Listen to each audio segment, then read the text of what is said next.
رمضان جو ہے یہ بھی ایک الحمدللہ گلستان ہے. آج ہم اس پہ محنت کریں گے. صرف 30 دن ہے اور اپنے آپ کو مار کر ایک ایک لمحے میں اللہ کی عبادت کی قدر کریں گے. اور پوری کوشش جتنی اس کاشتکار نے کی اس رمضان میں جو بندہ کرتا ہے تو اللہ سبحانہ تعالیٰ اسی طرح کاشتکار کی طرح اس کی اس محنت کو کام میں لاتے ہیں. اور پھر جس طرح اس کاشتکار نے پورا سال بیٹھ کے گندم کھائی، اسی طرح روزے کے اندر محنت کرنے والا شخص، اپنے کو مارنے والا شخص اور ہر عبادت پہ بھاگنے والا شخص محنت کرتا ہے. جب اپنی نیند کو قربان کرتا ہے، آرام کو قربان کرتا ہے، کام کو قربان کرتا ہے. ایام معدودات، یہ سب چند دن ہے، اس پہ کوشش کر لیتا ہے وہ، تو پھر نتیجہ کیا نکلتا ہے کہ پورا سال اس کے فضل اس کے ساتھ چلتا ہے. اس کا جیسے آج ہی ہم نے مجلس کی، اس مجلس میں جو شامل ہو گیا الحمدللہ پورا سال اس کو اس مجلس کا رنگ کا ثواب ملتا رہے گا اسی طریقے سے. اور جس نے ضائع کیا ایک ایک منٹ اس کا اتنا قیمتی ہے کہ ایک سیکنڈ میں انسان ایسا نہ رکھے جس نیکی نہ کمائے. تو جو لوگ ان دنوں میں اپنے وقت کا اوقات کا احتیاط نہیں کرتے، کاموں کو نہیں سمیٹتے، فضولیات سے بچتے ہیں بلکہ اور دنوں کے اندر اس کو منتقل کر دیتے ہیں، ضائع نہیں کرتے، الحمدللہ بہت قیمتی چیز ہے.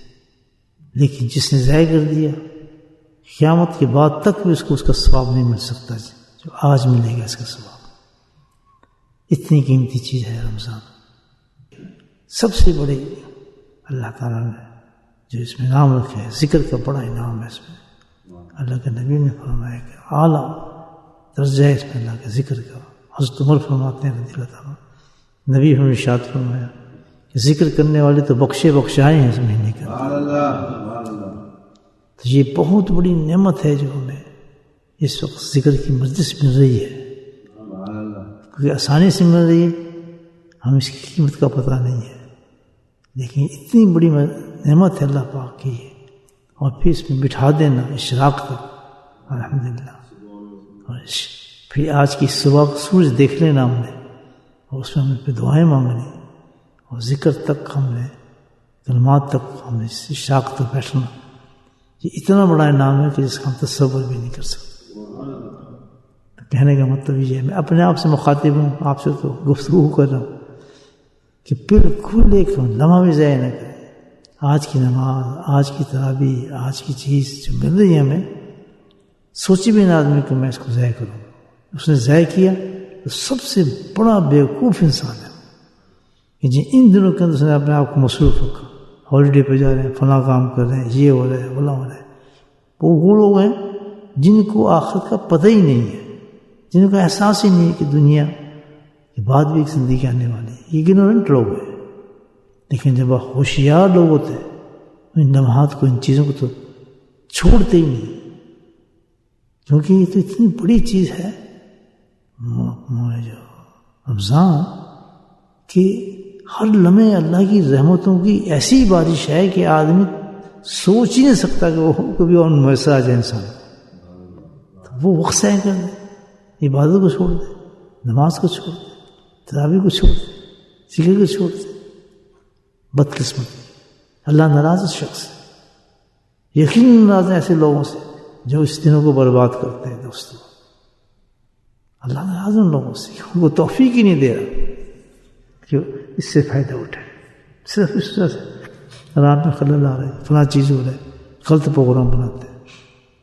سب کچھ ختم کر دینا چاہیے، بلکہ الحمدللہ کوشش کرے آدمی، خاص طور پہ جو ورک کرنے والے لوگ ہیں، جو جاب کرنے والے لوگ ہیں، سال میں چھٹیاں ان کو ملتی ہیں، بجائے ادھر ہالیڈیز جانے کو، ادھر ادھر کرنے کے سب سے بہترین موقع ہے کہ رمضان میں گزارے اٹھائے. اس سے بڑی غنیمت ہوگی. کوئی چیز بھی اس کے مقابلے میں افضل نہیں ہے. وہ کبھی تبدیل نہیں. جو آج رمضان کے اندر جو اس نے وقت ضائع کیا جان بوجھ کر، اس سے بدقسمت انسان ہے ہی کوئی نہیں۔ وہ سمجھتا ہے کہ میں بہت بہادر ہوں، میں بعد میں یہ کر لوں گا، میں وہ کر لوں گا، سوچ بھی نہیں سکتا۔ آج کا ایک لمحہ جو ہے ساری زندگی کی عبادت کے برابر ہے۔ تو یہ آپ جو بیٹھے ہیں الحمدللہ نہایت خوشی ہوتی ہے دیکھ کر کہ الحمدللہ عشاء کا بیٹھیں گے، سارے کام کرنے والے لوگ ہیں، جاب کرنے والے لوگ ہیں الحمدللہ، لیکن اللہ ہمت دے گا کہ آپ میں کیا کریں، یہ تو میں کیسے چھوڑ دوں، رمضان تو نہیں آئے گا، اونگلوں گا جاب میں کچھ ادھر ادھر کر لوں گا، گزارا کروں گا، لیکن یہ میں کیسے چھوڑ دوں؟ رمضان کے اندر ایک حج ایک عمرے کا ثواب اللہ دے رہے ہیں۔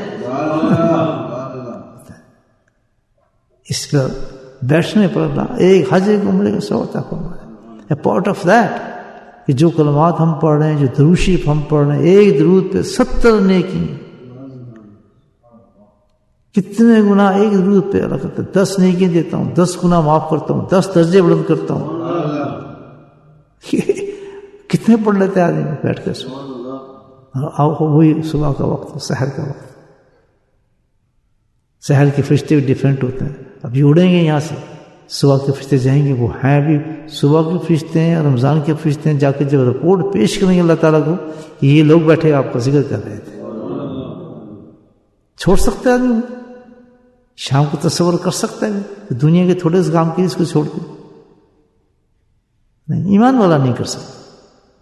سوال ہی کرنا، بیچارہ بیمار بھی ہوگا تو بستر بھی پڑا ہوگا تو رو رہا ہوگا، اللہ تعالیٰ اللہ اس کو ثواب دے دے گا وہاں پہ، لیکن اس کے دن کے خسک ہوگی، میں بیمار ہو گیا ہوں، کاش میں بھی چلا جاتا، میں بھی پہنچ جاتا۔ دنیا کے کام کی وجہ سے نہیں، اس پہ تو جوتے پڑیں گے، اس نے دنیا کا کام رکھا کیوں اس وقت؟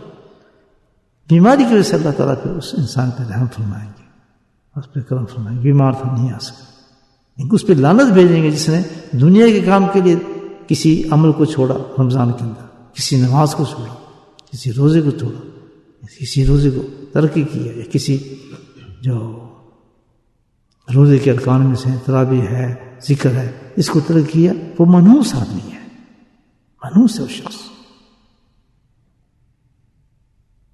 ان میں ایمان ہی نہیں ہے، وہ سمجھتے ہی نہیں کہ اس کی قیمت کتنی ہے، سمجھائے بھی نہیں، کچھ نہیں۔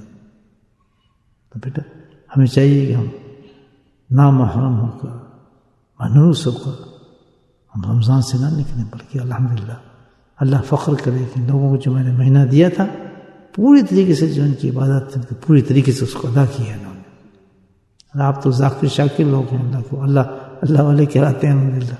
اللہ والوں کی شان ہے کہ رمضان کے اندر اپنے مالوں کو چھوڑ دیں، تو سب وہ پھر دھوکے باز لوگ ہوتے ہیں، اس کی پھر اللہ کی پکڑ ہوتی ہے، پھر شدید العقاب ان کے ساتھ۔ یہ نفس کو مارنے کے لیے، یہ نفس کو مارنے کے لیے۔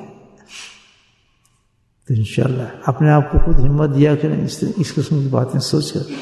عصر کے بعد کتنا بڑا ذکر ہے، عصر کے بعد کتنی بڑی مجلس ہے، دیکھیں کیا ہوتا ہے، اپاہج ہوتا ہے، نہ ہمارے قدم ہلتے ہیں، نہ ہمارا دماغ کام کرتا ہے، نہ ہمارے ہاتھ کام کرتے ہیں، سوچ نہیں سکتا کہ جا آدمی عصر تک بیٹھے، کیسے شاندار وہ لوگ ہیں الحمدللہ، جو عصر کی نماز پڑھنے کے بعد روزہ کھولنے تک اللہ کے ذکر میں محو رہتے ہیں۔ سبحان اللہ، تو ہے مکمل اس کا، کس طرح انہوں نے اچیو کر لیا اس وقت کو، کس طرح اچیو کیا، کتنا بڑا وقت اللہ کے ذکر کے لیے اللہ نے منتخب کیا ہوا، نہیں یاد ہے؟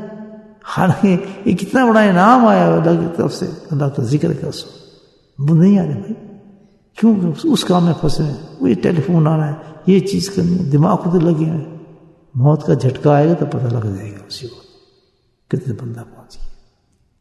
کوئی مجلس بھی اللہ ذاکر کی تو کوئی مجلس ضائع ہونی نہیں چاہیے، اگر وہ سچا ذاکر ہے، منافق نہیں ہے، فاسق نہیں ہے، پکا اللہ سے تعلق رکھنا چاہتا ہے تو یہ